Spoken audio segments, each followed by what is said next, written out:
Word order adalah susunan atau urutan kata. Word order digunakan sebagai metode penyusunan kata menjadi kalimat yang benar dan menghindari ambiguitas makna kata atau pada kalimat yang disusun.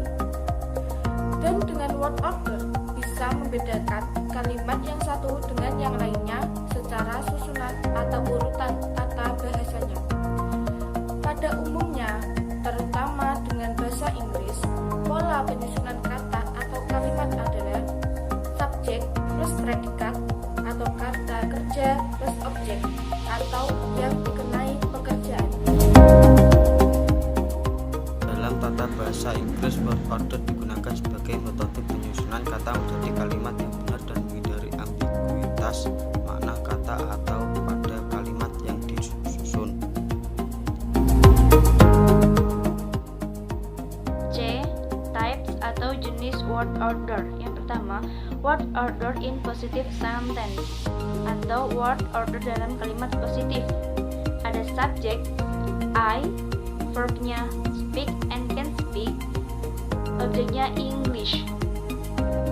Yang kedua, word order in negative sentence atau urutan kata dalam kalimat negatif.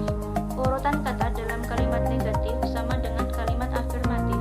Di dalam kalimat negatif biasanya membutuhkan kata kerja bantu atau auxiliary verb.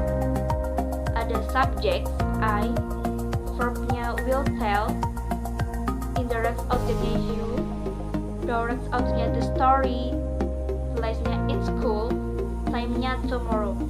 Yang ketiga, ada word order in subordinate clauses. Dalam subordinate clauses, word order sama dengan bentuk pada simple affirmative sentence.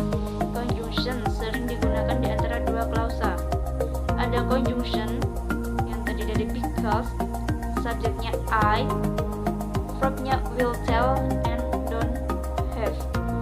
Indirect objeknya you, direct objeknya the story and time, place-nya it's school, time-nya tomorrow and now. Position of time expression, e.g. recently, now, then, yesterday. Position of adverb I, adverb of manner, e.g. slowly, careful, evilly. Adverb yang telah disebutkan di atas diletakkan di belakang objek langsung atau di belakang kata kerja jika tidak ada objek langsung. Ada subjeknya he, verbnya drove, direct objeknya the car, adverbnya careful, adverb of place, e.g. here, there, behind, above. Seperti pada adverb of manner, adverb ini juga diletakkan di belakang objek langsung atau di belakang kata kerja jika tidak ada objeknya. Ada subjeknya I and he, verbnya didn't see and stayed, direct objeknya him, adverbnya here and behind. A verb of the time itu jika kita tidak menekankan pada bagian waktu, itu harus diubah pada awal kalimat.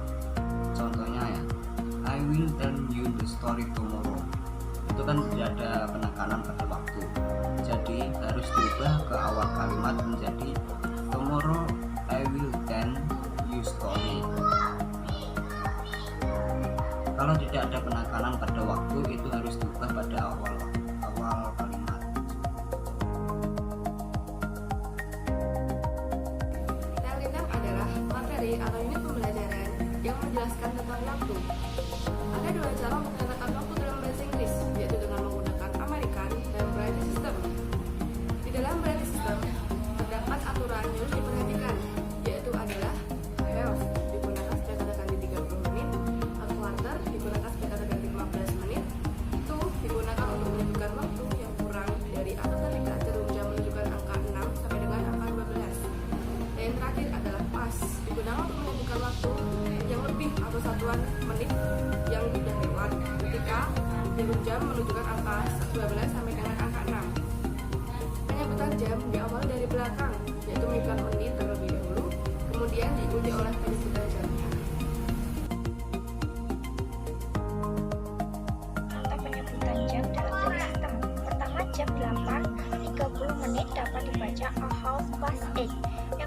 jam 1.45 dapat dibaca a quarter to noon. Selanjutnya ada American System. Pengucapan di dalam American System jauh lebih simpel daripada British System, karena di American System waktu atau jamnya dapat disebut seperti dalam bahasa Indonesia.